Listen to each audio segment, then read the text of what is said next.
Sometimes I feel like it's necessary to explain why we're playing some of the music as bump songs for new listeners. Not just because it's good music, but we do an obscure on this date, and quite frankly, on this date, the first inductees of the Rock and Roll Hall of Fame were there. So we're playing some of those artists throughout this Tuesday after a very busy a week, as we told you.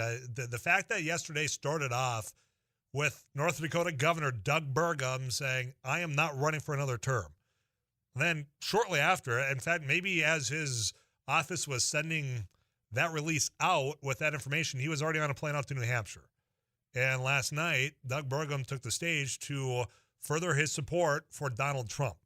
Now, today you're watching in real time as people are leaving those polls and saying, I voted for this individual and here's why. And I want to get an on-the-ground report on exactly how some of that is going. And do that, our national correspondent and CBS campaign reporter, Jake Rosen, joined us out at Merrimack, New Hampshire, right outside a polling place. Jake, I appreciate you taking time. How are you? Hey, good. How are you? Thank you for having me on. Oh, well, I appreciate you stepping out and being able to join us because this on the ground, North Dakota is, well, we're been watching locally here, and it was exciting at the time when our governor decided, hey, he wants to run for president. That was, well, short-lived, and now he's all in on Donald Trump and is out there. So with that as kind of the foundation, what are you hearing on the ground as people are leaving those polls today having already cast their ballot? Well, I'll backtrack a little bit to last night. I got a couple minutes alone with your governor, Doug Burgum, on camera, where I asked him about his support of Trump. And I was actually at his last event. It was up here at an Elks Club in New Hampshire. He talked a lot about unity, bringing the country together, his job as a governor. So I pushed him on why he decided to back Trump. Obviously, he's been praised by Trump. Trump and him have been pretty close, at least publicly. And, he basically said it's time to bring the country together. Everyone should back up behind the former president. And I think that's kind of the vibe I'm getting on the ground here. I've been in front of a polling place here in Merrimack for about an hour, interviewing voters on and off camera, just trying to get a sense of what people are really thinking. I think that's an important thing here. And while there definitely is some support for people like Nikki Haley, I think there's this feeling that the economy was better under Trump. People felt safer under Trump.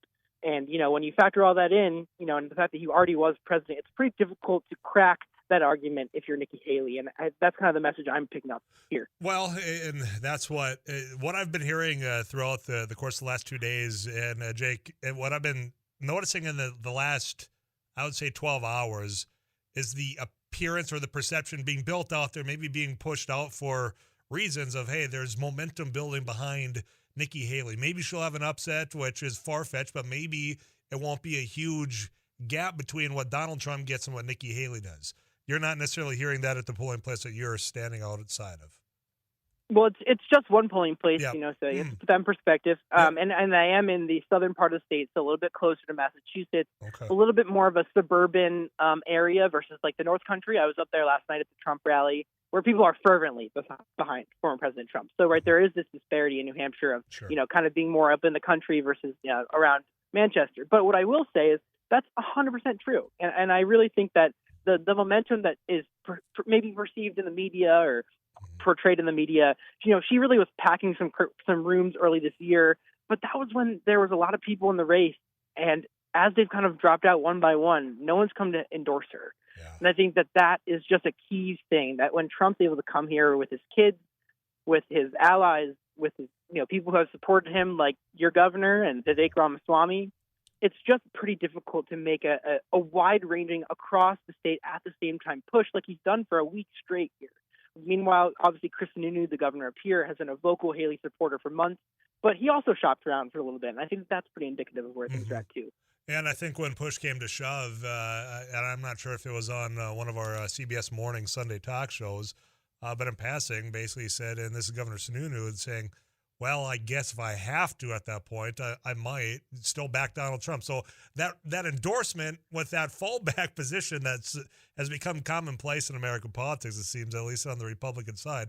It doesn't have as much weight behind it as an endorsement, just my opinion. My question for you, and I'm not sure if there is a barometer or if you've spoken with other in the Nikki Haley campaign or at all, but is there a percentage of the vote they feel they need to get? Is there a threshold that's saying, hey, at the end of this night, if we get to 40%, we will continue on? Or have you not heard anything to that effect, Jake? So Nikki Haley said on another network today that she would not drop out. As of right now, there's a rally scheduled in South Carolina for her tomorrow night. So again, this is, we're talking around 4 o'clock Eastern time, 5 o'clock Eastern time. And we'll have to see where things are really at 24 hours from now, right? Yeah. Things can change, events can be canceled, planes can be chartered in different courses. But I think the one thing that to remember is that, she just needs to win. Or she needs to cut it within single digits. And it's not for her campaign's sake; it's for the donors' sake. She needs money to continue going to Super Tuesday. And if you can't prove, and this is any candidate, and I think a lot of people have just come to realize this. Ron DeSantis certainly did.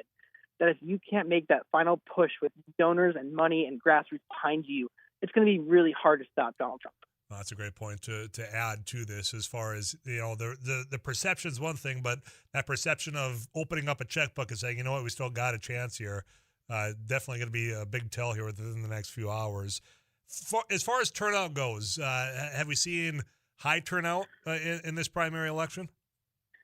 So I've been working on getting that reporting nailed down all day. I'm sure we'll get a report in the next couple hours from the Secretary of State's office. I've heard nothing official, but what I have heard is that there were long lines this morning, obviously before people go to work, kind of dies down in the mid-morning time. And then right now, the polling side of that, the door is basically rotating with people walking in and out. Oh, okay. So I think people are just starting to get off work or maybe taking some time out of the later part of their day to come and cast a vote. But, this state takes politics seriously, and it's a pretty well-educated state.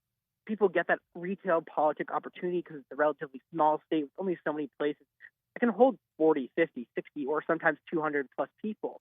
So there is this intimacy that I've really learned, it just exists here. And you just see it with people walking in, holding their kids, holding their, mothers, picking up their kids, and sons driving their dads. I've seen it, pulling up with a walker. It's just it's an interesting and fascinating thing to watch firsthand. Final question for you, and this is on the, I guess, more so the Democratic side, Jake.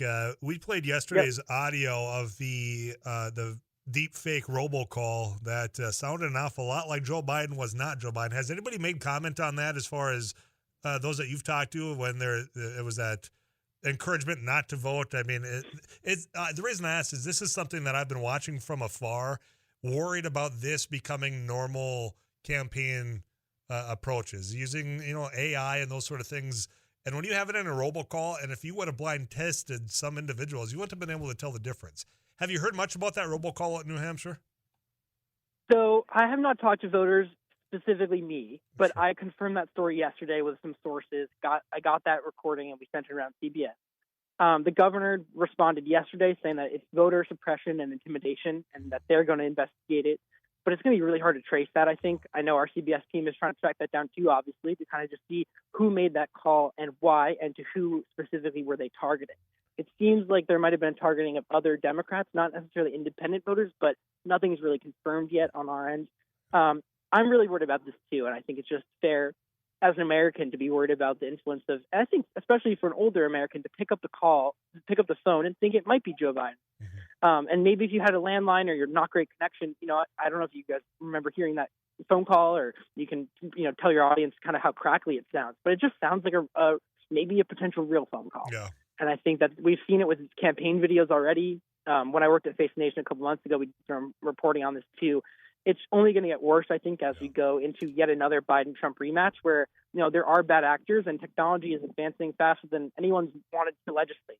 So, I think it's up to the people, and people like you and me and people in their communities to just be aware. And the campaigns only found out about this after it was reported in the media. Mm-hmm. I think that's just such a key thing here, is that being vigilant, especially as primaries approach in every state. Yeah, I think it's one of those that every time that there's something even remotely close, we're bringing it to our audience, so they're at least in the know on that. Jake, final question. Are you going to be at a watch party tonight, or are you going to be watching these results come in? So I'll be at this polling site until it closes at 7 p.m. Eastern time. I'm going to stick around. I'll be joining some CBS radio hits later, and then I'll be going maybe to Dean Phillips' watch party, but we'll see. He's running that, a matchup long shot bid for the White House against Joe Biden and the write-in campaign up here. But, there's definitely some anticipation among the Trump and Haley camps for what tonight's results will be. And there's victory parties planned across the state and a Red and Biden victory party planned also. Right. Jake Rosen, my friend, I appreciate you taking some time for us. You take care out there, and we'll check in again next time, all right? Thank you, sir. All right, thank you. Jake Rosen again with CBS. He's one of the campaign reporters out there. Anything surprise you in there?